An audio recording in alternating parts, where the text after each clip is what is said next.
can also be having the greatest time and simultaneously wishing people would stop sending me death threats. And to everyone who hates when I win, the winged victory came to the Louvre in pieces, and people still line up to see her. And I can only hope that despite my flaws, and despite my cracks and my breaks, and there are many of them, that at every premiere and everything I do, people will wait in line to see.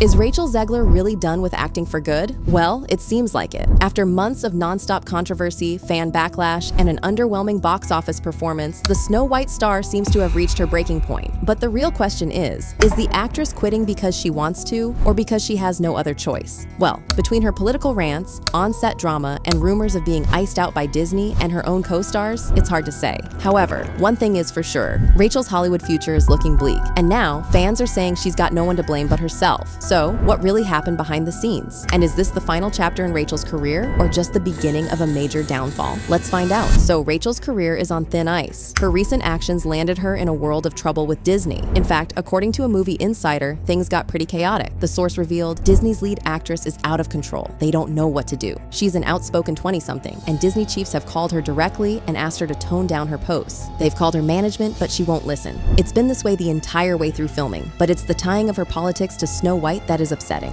On the other hand, there have been no such reports about her co-star Gal Gadot, who has been very vocal about the support for her country. And well after that scathing report, a lot of fans thought that Rachel was fired by Disney. In fact, some fans believe that she might have even quit altogether. And honestly, that makes sense. Considering all the controversies that Rachel managed to stir up, it's hard to imagine directors lining up to sign her. And if you think that's a stretch, well, take a seat, because fans believe that Rachel's the only one to be blamed for this situation. She has messed up time and time again, and her mistakes came at the cost of $1 million project. No one on the right side of America can stand the star of this movie. But you don't seemingly like your own character, so she comes off as an insufferable, whiny brat. But what exactly did she do? Well, there seems to be a general attitude problem. Fans have called her out for trying too hard to be a boss woman. Staying there 18 hours in a dress of an iconic Disney princess, I deserve to be paid for every hour that it is streamed on. And then there was the post-election mess. The actress wasn't too happy about Trump winning the election, and she made the mistake of sharing her thoughts online. The actress uploaded an IG story saying, "I shouldn't be shocked, but I am. I am heartbroken for my friends who awoke fear this morning. And I am here with you to cry, to yell, to hug, to wax poetic on how the left continues to fail us in forging a new path forward. This loss should not have been, and it certainly should not have been by so many votes. I echo Ethel Kane's statement more than anything. May Trump supporters and Trump voters and Trump himself never know peace." She did apologize for her comments later on, saying, "I let my emotions get the best of me. Hatred and anger have caused us to move further and further away from peace and understanding, and I am sorry I contributed to the negative discourse." But as expected, there was a massive backlash. The reason we had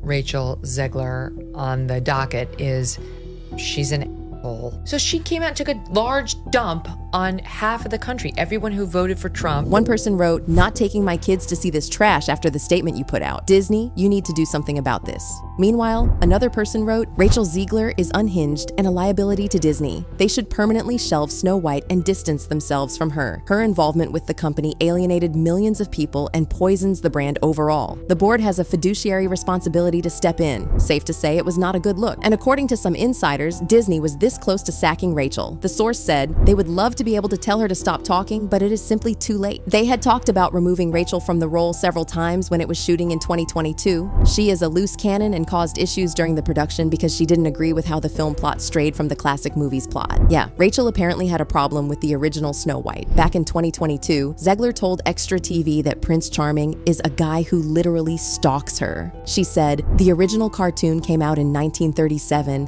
and very evidently so. There's a big focus on her love story with the guy who literally stalks her. Weird, weird." She also told Variety, "I just mean that it's no longer 1937. We absolutely wrote a Snow White that she's not going to be saved by the prince, and she's not going to be dreaming about true love. She's going to be dreaming about becoming the leader she knows she can be." And the leader that her late father told her that she could be if she was fearless, fair, brave, and true. And so it's just a really incredible story for, I think, young people everywhere to see themselves in. Snow White is running for president. I'm launching my campaign.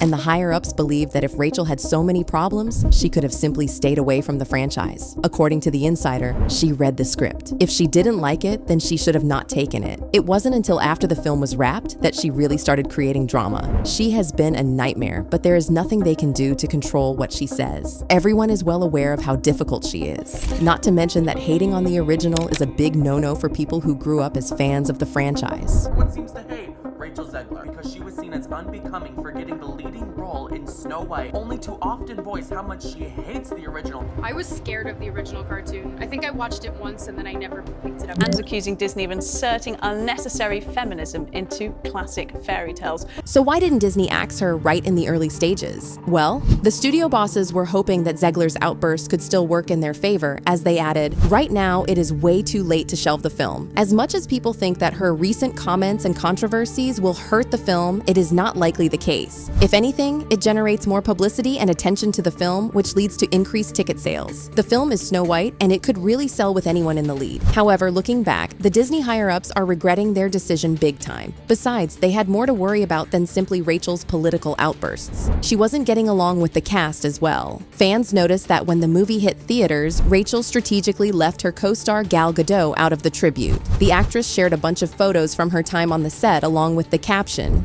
"This movie was a life-changing experience that has held about 4 years of my career. The growing up you do from the age of 20, when I was cast, to 23, the age I am now, cannot be accurately described, yet they exist here on film forever. Learned hard lessons, did hard things, laughed, cried, turned 21, lived across the ocean from my family, made new friends, and completely fell in love with this group of people I got to work with for 3 magical summers in London. We had the greatest crew in the world on this movie. It cannot be overstated. This photo dump doesn't dig into the fun, the magic, and the love that was shared throughout this process." Now, Rachel shared a lot of faces behind the dump, but fans didn't find Gal in any of the pictures, and a lot of fans thought that Rachel was making a statement. And it seems like fans were right to make that statement because according to insiders, things were frosty behind the scenes. One source said, "She was fine with Rachel, but they are not friends. They did a job together and that's it." Oh, and get this. Apparently Disney wanted to avoid the drama, and so they had the two women do the promo for the movie separately. However, the two co-stars did get together at El Capitan Theater in Hollywood for the premiere. And while fans noticed right away that there was something off, Rachel and Gal were not sharing any looks and they had an awkward distance between them all the time. One person wrote, "Those are some bad faked forced smiles. None of the smiles are reaching their eyes." Meanwhile, another wrote, "Guarantee the smiles dropped as soon as they were done with the picture." The two women were photographed with producer Mark E. Platt as well, and here's what fans had to say about it. He's holding them back like two wild beasts trying to kill each other. And get this, it doesn't seem like Gal's the only person who's got beef with Rachel. She didn't make a lot of fans when she talked about axing Prince Charming. We have a different approach to what I'm sure a lot of people will assume is a love story just because like we cast a guy in the movie, Andrew Burnap, great dude. It's one of those things that I think everyone's going to have their assumptions about what it's actually going to be, but it's really not about the love story at all, which is really, really wonderful. And whether or not she finds love along the way is anybody's guess until 2024. All of Andrew's scenes could get cut. Who knows? It's Hollywood, baby. But it's one of those things. Fans thought that the actress was out of her depth talking like that. In fact, some of them felt like it would have rubbed her co-star Andrew Burnap the wrong way. Who the hell are you to say all of Andrew's scenes could get cut? Like, who are you? Oh my God. Are you Disney? And that's just the tip of the iceberg. Mistreating co-stars is one thing, but not being able to take critique? Yeah, that's a huge red flag for potential employers. Disney shared a clip of Rachel on Instagram, along with the caption, "Check out a sneak peek of Rachel Zegler performing Waiting on a Wish in front of Alcazar de Segovia Castle in Spain, the same castle that inspired the 1937 animated film." And well, some fans didn't appreciate Rachel's singing skills. One person wrote, "No thanks. Disney, was it so difficult to cast a soprano?" Now normally, actors tend to ignore the hate, but Rachel, she did the exact opposite. She replied to the fans' comment saying, "I am a soprano. West Side Story is now streaming on Disney+." And she didn't stop there. The actress also gushed about the opportunity on IG, writing, saying, "What an amazing couple of days," from performing Waiting on a Wish in front of Alcázar de Segovia to reuniting with our fearless director Mark Webb and meeting all of the loveliest little princesses and knights. I am overflowing with love and paella. Sure, the person in question might have been trolling Rachel for no reason, but the actress's actions made her seem petty in fans' eyes. Honestly, that's a long list of mistakes. And if anyone is going to think about hiring Rachel in the future, they're going to look at the box office numbers for Snow White, and the truth is that the movie did take a hit. The live-action remake opened far below early box office projections for the film the weekend of March 21st to 23rd, earning $42.2 million domestically against a reported $270 million production budget before marketing costs. However, for now, it seems like some folks in the industry are still willing to give her a shot. According to Variety, the actress has been cast as Argentine political leader Eva Perón in London's West End production of Andrew Lloyd Webber's classic musical Evita. However, fans did notice that it's not a movie, but a musical instead. So maybe there's some truth to the rumors after all. Zegler's IMDb and IMDb Pro, a subscription service for industry professionals pages, indicate she has no roles listed as in pre-production, in production, in post-production, or in development. Essentially, Zegler's slate, at least for film and television jobs, is blank. At the end of the day, Rachel is in a hot mess, and she's got no one to blame for the situation but herself. But what do you think? Is Rachel's career really over? And can she not bounce back from this? Let us know what you think in the comment section below, and make sure to check out this next video.